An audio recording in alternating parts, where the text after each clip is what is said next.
Hello beautiful soul! Welcome back to my channel. This is my channel. I'm from Japan, Kabayan Virgo. This reading is for you. Tingnan natin na iyong February 8 to 14, 2026 Virgo. Yan. Maraming salamat muna sa mga subscriber, new subscriber, cross-watcher, at sa mga bagong pasok dyan. Welcome na welcome kayo sa bahay ni Ate Aimee. Salamat din sa nakataba ng puso ninyong mga comments. At sa mga nagpa-personal reading, marami pong salamat. Kung gusto niyo na energy nyo lang talaga, ang gusto nyo makakuha natin, all the details is in description below. Pakicheck na lang. Diyan na reading tayo, Virgo, kunin mo lang sa'yo, at itapon ang hindi naman talaga sa'yo. Maring vice versa, energy mo, energy ng person mo, energy ng malapit sa puso mo, nangyayari, or mangyayari pala. Use your own intuition, lawakan yung inyong isipan, ano man ang gender mo, ano man ang edad mo, wala sa barahang kapalaran ng tao, nasa inyo pa rin ito.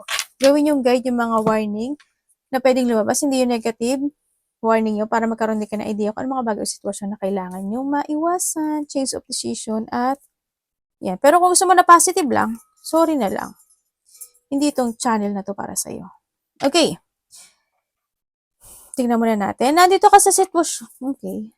There's a new, may mga bagay ka na iniisip, may mga bagay ka na iniisip sa nakita ko na pwedeng nagdadalawang isip ka dito, o nahadun ka sa point na nagkakaroon ng mga self-questioning, may mga on and off action situation, may mga pag-aalala o wino-worry na sa isang sitwasyon sa buhay mo sa nakikita ko dito. Minsan din, parang wala ka rin pakialam, pero pumapasok pa rin yung pag-worrying na yun sa nakita ko sa'yo dito. May mga, it's more on thinking ito parang may walang kasiguraduhan na isang sitwasyon into your life Pero nagkakaroon naman ng plano sa nakikita ko sa iyo dito. Yun nga lang siguro is ikaw na rin siguro yung nahando sa point na pipigil. Pwede nahando ka sa point o may dinahandon yung point na nagkakaroon ka ng struggle in that situation. Pwedeng ganun. Yun ang nakikita ko sa iyo dito. Pwede rin may pag-iwas o may taong umiiwas sa sitwasyon. You try to make it balance yung sitwasyon na yun. May mga bagay ka na nagtitiis, nagtitimpi ka. Ang nakikita ko rin sa iyo is, maaaring iba sa inyo is pagising-gising or kulang kayo sa tulog or maybe you are a night shift. Okay na kailangan yung mag-relax kayo, no? Yan. Maaaring nakakaisip kayo ng sitwasyon about traveling, no? Maaaring this is a time na kung gusto niyo talaga magpahinga, malayo o malapit, why not, diba? Or mag-rest ka lang, kahit nasa bahay ka lang, if you want. Sa nakikita ko sa dito, may mga ini-illusion daw yung iba, or may mga thinking every night, no? Maaari iba sa inyo is nagigising kayo by the 12:30, 12, 1, mga ganyan, ano? Kung ano man yan, kasi medyo kulang yung tulog ng iba sa inyo. Nagkaroon ng mga dissatisfaction, or maybe you are waiting for a sign, or maybe may hinihintay ka na isang sitwasyon sa buhay mo. Ba't nandito si Devil? Okay. Yun ang nakikita ko sa'yo dito. Ibig sabihin, may isang sitwasyon na na-stuck, na-trap, na stagnant. Virgo, mag-ingat ka na lang kasi meron ditong nagpapalipad hangin sa'yo. May tao din na nag-iisip ng masama sa'yo. No? Sa nakikita ko dito. Or maybe ikaw ito. Joke. Yon ang nakikita ko. Mag-ingat ka. Pero yung iba dito is you are feeling trapped in your situation. I don't know why. Nagkakaroon ka ng blockage. No? Sa nakikita ko dito. May mga bagay ka na gusto mo ma-achieve pero hindi mo pa pursue sa iba sa inyo. Yun.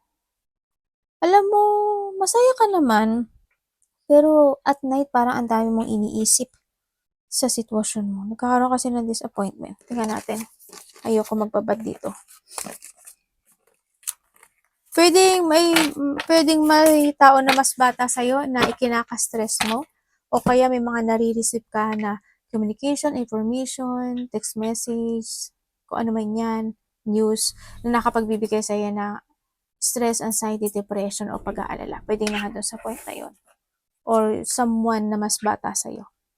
Meron kang 9, 19, 28, 34, and 1, Virgo.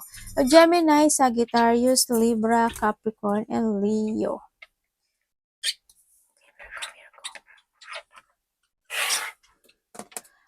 Okay. Nandito ka sa sitwasyon mo na may mga iniisip ka? May mga kasiyahan. Meron kang ikinasisiya o meron kang sitwasyon na maaaring you want to receive, parang nandun sa point, parang kaso nagkakaroon ka ng boundaries or nagkakaroon o nililimitahan mo yung sarili mo. Parang gusto mong sumaya pero parang nililimitahan mo yung sarili mo. Parang nandun sa point. Siguro nandun ka sa point, parang mga bagay ka na iniisip na what if, what ganun, baka ganun, paano, mga ganun sitwasyon. May mga bagay ka na parang you want to work it out. Parang gusto mong umpisahan yung isang sitwasyon. Kaso nagkakaroon ng delay, no? Ganyan. Or meron din ako nakikita sa iba sa inyo is may mga delay situation. Pwede may madidelay, i-delay, o madidelay. Yun ang nakikita ko sa iba sa inyo. And then also is magkakaroon ka ng questioning, quarrel sa isang lalaki. Kung sino man yan sa iyo. At makaka-receive ka raw ng gift, tulong, pagmamahal. Or ikaw ang bibigay nito. Magbibigay ka ng gift, tulong, o pagmamahal. May mga kasiyahan ako na nakikita sa iyo. Ba't hindi ko alam bakit may boundaries. May mga papers and documents din daw na sinasabi dito na maaring kailangan mo isaayos o aayusin mo this time.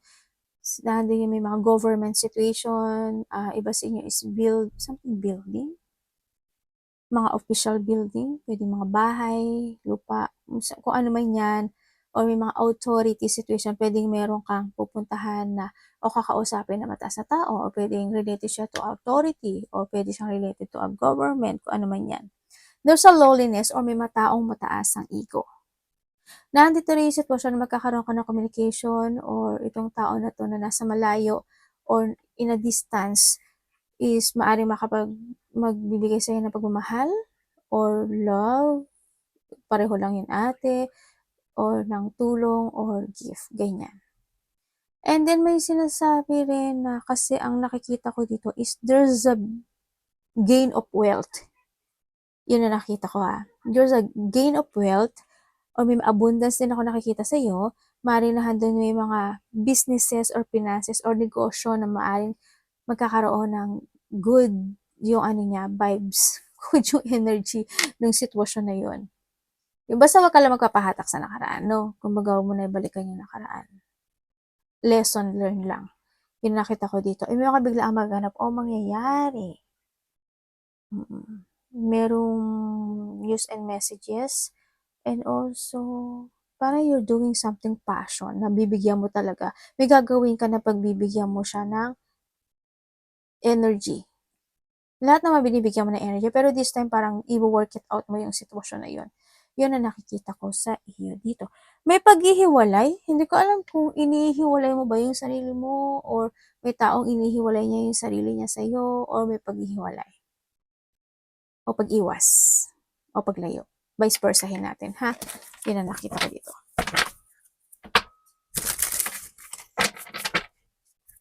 Kasiyahan also meron. May pambobola. Ako nakikita sa iyo, Virgo. Pwedeng ikaw is bobolahin ka or someone is bobolahin ka. Pwedeng gano'n. Energy ni Virgo.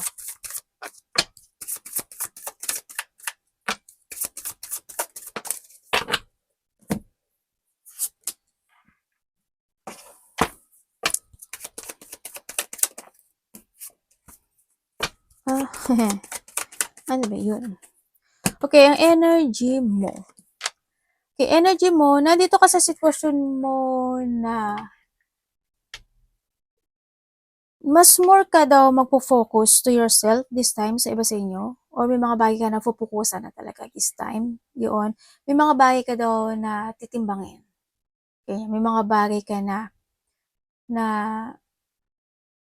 i-evaluate maybe sa iba or nahandan ka sa point na may paghihintay. No? Ako nakikita sa iyo. Yung energy mo. Nag-iiba yung boses ko. Yun, nagkakaroon ng paghihintay or magkakaroon ka ng paghihintay sitwasyon. May mga sitwasyon na you don't know how to proceed. If you take it action or not, if you're deciding to stay or you want to go na. Iba dito is may mga bagay ka na i-discover, may mga bagay na parang ipi-prepare or something preparation situation, mga ganun. May mga bagay na nagkakaroon ka ng option actually. Hindi ko alam in what way, pero there's an option ako na nakikita sa'yo. Siguro may mga gusto kayo pursue, di ba? Kaso nagkakaroon ka lang ng option. May rin nagdadalawang isip ka kasi, kaya ganun, di ba? May mga ipaprogress ka raw. Yan. May mga progressing situation, may mga adventurous, malayo man o malapit yan, kung ano mga adventure na gagawin mo. Yan, may mga exploration ako na nakikita sa'yo. Actually, may mga pag-iisip at paghihintay talaga ako na nakikita sa iba sa inyo.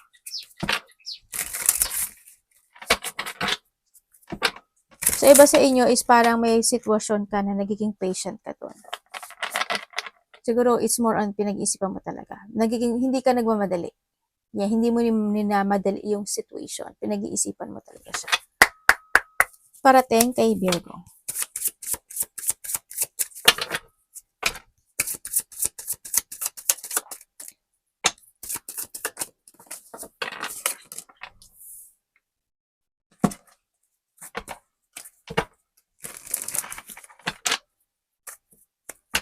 Ano ibig sabihin?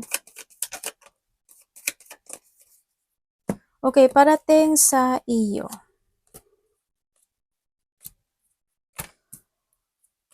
Okay, parating sa iyo, maaari pagkakaroon ka ng koneksyon sa isang taong mas bata sa iyo. Kaso ang nakikita ko, pwedeng makaka-receive ka ng text message, communication, or news sa kanya. Parang, kaso ang nakikita ko dito, parang hindi ka naman interesado sa sitwasyon na yun. Siguro, andun lang yung sitwasyon na bahala na. Okay na yan, bahala na. Nandun sa point na yun. And then also is, meron din ako na nakikita na there's a happiness or makakaramdam ka ng happiness or na hindi yung fulfillment na situation or may mga abundance and achievement daw na parating sa'yo. Parating din sa'yo, bakit ganun ka talaga, no? Ang dami mong iniisip. Ang dami mong iniisip, Madami kang iniisip, may mga pag-iwas din kasi ako nakikita sa iyo or someone talaga is may umiiwas. May bigla ang magaganap o mangyayari sa iyo. Pwedeng biglaan o may tao na makikipag-usap sa iyo related to a business, trabaho, pera.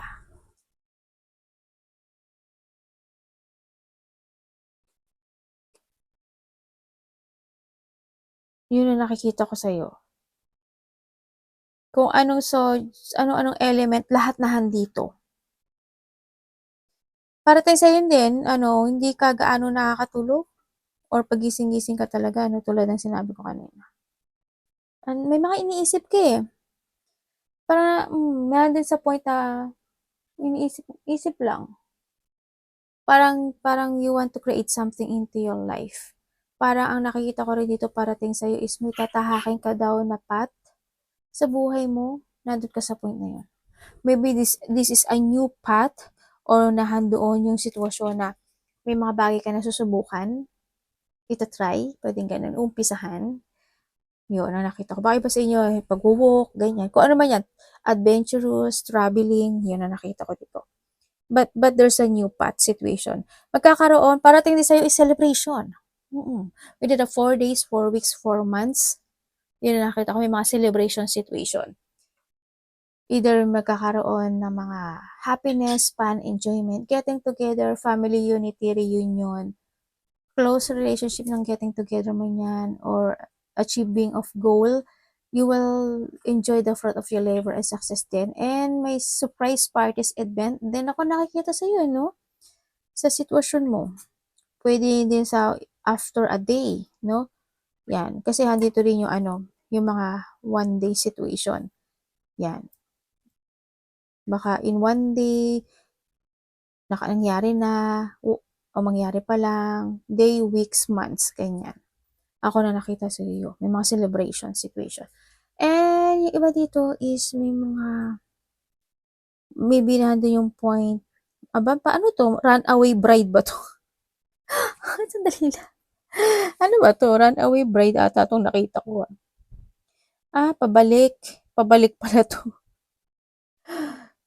Sana walang Runaway Bride ano, 'yan. And then na nakikita ko rin, yun nga, tulad ng sabi ko kanina, natawa lang ako kasi parang, ano yun, bigla siya pumasok sa utak ko.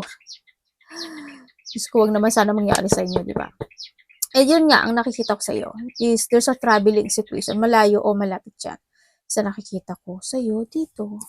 May mga new beginning sa'yo, may mga umpisahan ka raw, o may mga a-actionan ka this time.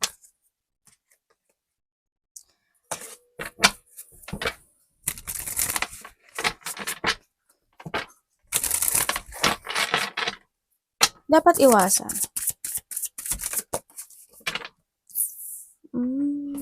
Ano ibig sabihin? Okay. Okay, dapat mong iwasan. Dapat mong iwasan. Ang nakikita ko sa'yo dito, kung ano yung mga bagay na naiisip mo na gusto mo i-pursue this time, either a project, creation, or gusto mo ng clarity, na gawin mo, huwag kang magda-doubt, no? Ang sinasabi dito, huwag kang malalak of focus, malalak of idea, huwag kang malito, no? Kasi nasa sa'yo ito eh.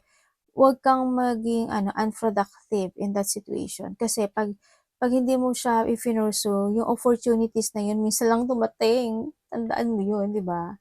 Yun ang sinasabi. Tsaka mga sinasabi rin na iwasan mo na magkaroon ka ng mga misinformation in any situation of life. Kung kailangan mo magsiyasat, alamin, pag-aralan, gawin mo.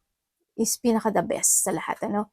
Tsaka syempre, speak out. Kung may mga bagay ka na gusto mong sabihin, opinion, ganyan, gawin mo, no? Sa nakita ko dito. And then, iwasan mo, syempre mag-ingat ka sa mga pananalita. Alam ko na napaka-very maingat mo naman talaga. Sobra ka naman talaga maingay. Kasi, kung titingnan ko kasi, napaka-controlling. Control yung pananalita mo eh. Siguro, pag hindi ka pa tinanong, hindi ka magsasalita. Diba? And then also, syempre, iwasan mo yung mga puot, galit, struggle, mas stagnant ka, mga uncontrolled situation. Kung may mga bagay o sitwasyon na need to fix it, mga ganun. Huwag ka malalak of direction. Huwag ka mapanghinaan ng loob, ganyan. And kailangan din, iwasan mo yung, syempre, yung hindi ka makapagpasya ng tama sa sitwasyon na to, no? Kung may mga bagay na need to let go, fix it, pursue it. Yan ang nakita ko dito. Kailangan na handa yung power mo kasi you will achieve that. Ang sinasabi rin dito sa iyo.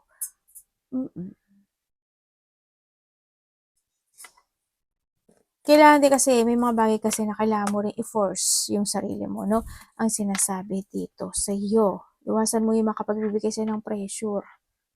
Yan, umiwas ka doon. You need to avoid something into your life. Umiwas ka rin sa mga tao na matigas ang puso, may kalupitan.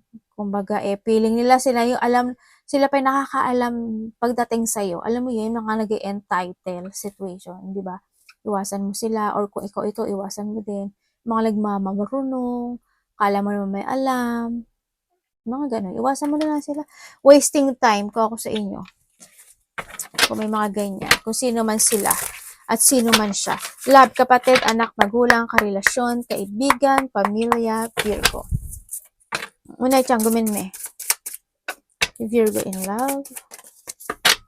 Nagpupo pa ang baluga. Muntik pang maano ng barahan ni mami. Sorry Ganito lang ako makapag-usap sa mga anak. Ang kala mong ano. Okay. Naghihintay kayo? Oo ate, naghihintay kami ng aming pagmamahal. Kung kayo is single, kasi yung iba dito, you are single. Kumbaga, kung hindi ka man single, pero handun ka sa point na kontento ka sa buhay mo. You are single, contented, and masaya, syempre. No? Kasi nandun ka sa point na mas nagpupurso ka sa mga gusto mo maganap o mangyari sa buhay mo. Doon ka nakafocus ka na to make it reality yung bagay na yon. Kaya mas nag-enjoy ka to being you. Nandun ko sa point. Pero, syempre, sabihin pa rin natin na kung ikaw is single, there's an attraction, ano? Pwedeng itong tao na to is mas matanda to sa'yo. Mm. May makikilala ka na isang tao na mas matanda sa'yo. Ang nakikita ko dito sa kanya is ikaw ito or siya. Ano, hindi ko alam kung nasa ibang bansa ba siya, taga-probinsya ba siya, o magkaiba talaga kayo ng province, ng lugar. Yun ang nakikita ko ha. Ang nakita ko, yun mga single dito. No? Mm-mm.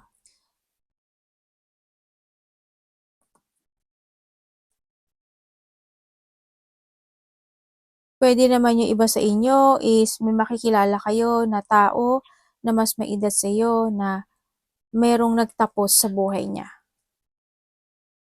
Pwedeng relationship or may nawala sa buhay niya. Kung kayo naman is separated nitong tao na to. Oo, kasi why? Yung isa sa inyo kasi napaka very independent. May travel kayo. Napaka very independent ng tao na to. Nandun talaga yung rejection situation, no? Kumbaga na-stuck yung isa. Nagkaroon ng mga dissatisfaction. Kumbaga may tinahak at nagkaroon ng gusto yung isa sa inyo sa ibang tao. Pero kung titingnan ko, pinaglaban mo pa rin. Kumbaga nandun ka sa point na parang naghintay ka, naglaban ka, kahit papaano, di ba? Wala eh. Alam mo naman, pag nag-end na. So nga na yun.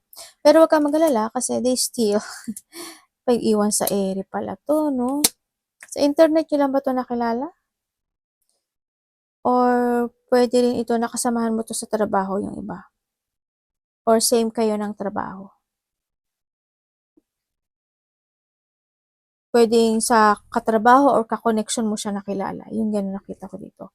Pero alam mo ba na they still spying you? Itong tao na to? Pinag-uusapan pa rin naman kanila nitong tao na to sa mga kaibigan niya, ganyan, nagkakaroon pa ng pag-uusap. Andun pa rin naman yung gusto niya pa rin ng getting together. Sa nakita ko na, kumbaga, doon yung point na na parang nahatak pa rin siya na nakaraan. Pero hindi ko nakikita yung kilos niya. Hindi. Siguro naiisip ka lang niya nitong tao na to. Kasi wala naman yung movement eh. Ako nakikita dito eh. Kasi parang may bago naman siya. Yun. Or maybe this is you. Kung kayo naman is magkarelasyon nitong tao no, sa mga walang third party dyan, ando naman yung sitwasyon na kontento ka sa partner mo. No? Napaka-kontento mo, ando talaga yung parang sinasabi mo sa akin dito na siya yung ideal person mo na andun ka sa point na yun at talagang magsasakripisyo ka pagdating sa kanya or vice versa kayo. Yes, maaaring matagal na rin kayo nito, no? Siyempre, may mga bagay lang talaga o sitwasyon na minsan, siyempre, di ba, may mga disappointment na hindi mo maiiwasan. Natural na kasi yun sa relationship. May kakaroon naman din ng pagsasayos. Okay. Kung kayo naman is may third party, yes po, may third party po. Ako nakakita dito. But dito LDR kayo, no? May third party siya. But you need to trust to your intuition kasi dito sa sitwasyon, kung wala man sa tingin mo na kung sa tingin mo pakiramdam mo lang is walang third party. Dito kasi sa nakita ko may third party. Kung hindi pa man sila siguro is nahandun yung pangaakit or nahandun yung attraction with someone, no? Sa nakikita ko dito. Nakabahan ka na, o di ba? Tinakot pa talaga kita. Ganun talaga si ate, minsan nananakot. Tingnan natin ang iyong money, Virgo. Kamusta po yung money ni Virgo?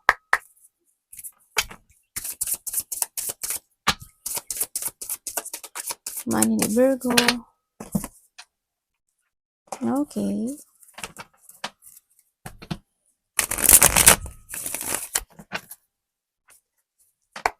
Virgo money. Money ang trabaho to ah.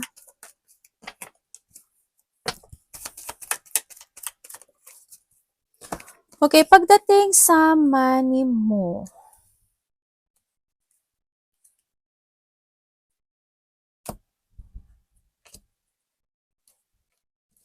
okay, pagdating sa money mo, hindi ko naman nakikita na your struggle kasi handa naman yung victory and success when it comes sa money mo. Kahit pa paano meron talaga sa nakikita ko dito, no? Kahit na papaano alam mo yung mahirap man pero kinakaya.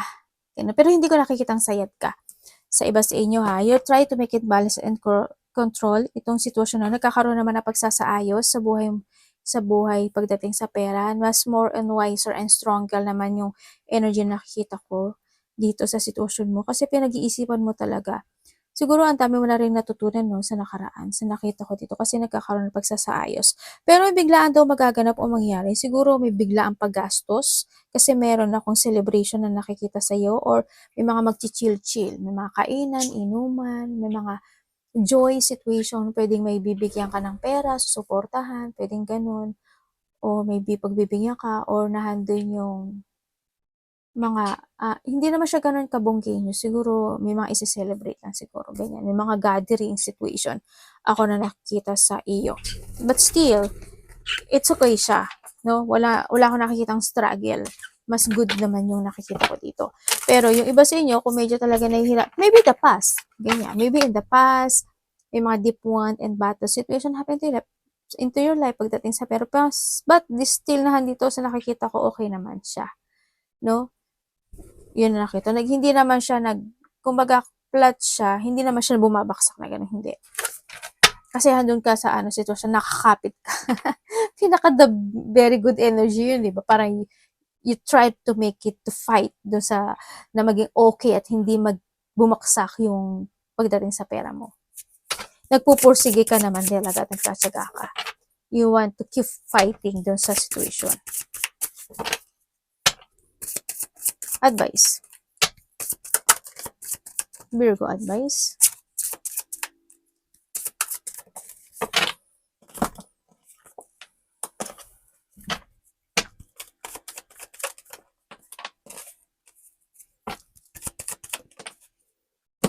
Okay, when it comes sa advice, okay, may mga bagay daw na kailangan mong maging aware, 'no? Ang sinasabi dito, may mga bagay na kailangan mong i-let go, yun ang advice sa'yo. When it comes sa advice kasi, huwag kang madi-disconnect when it comes sa mga gusto mo maganap o mangyari sa buhay mo, 'no? Kung ano yung kahilingan mo, kung ano yung gusto mong gawin mo in a good way. No, wag mong iisipin na baka kasi, baka ganun, baka ganyan. No, wag mo siyang isipin kasi you have a guide naman dito sa nakikita ko dito, no? Yun, wag mong isipin, wag kang mag-worried or wag kang masyadong mag-overthink ang sinasabi rin dito. And then also, when it comes to advices, iwasan mo yung, siyempre yung mga stress, yung mga unfulfillment situation, yung mga dissatisfaction sa buhay, yung magkaroon ka ng mga pagpapaliban sa buhay mo, yung mga bagay na yung parang you need to try new kasi sa buhay mo, no? Sa nakikita ko dito sa iyo. Pero sino pa rin naman na kailangan mo mag-ingat. May mga bagay na kailangan mong matuto rin sa nakaraan o may mga bagay na kailangan mong mag-decide to let it go or change of decision. Tingnan natin yung outcome mo.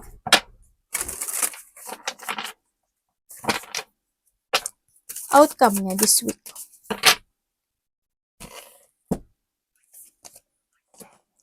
Nyeng.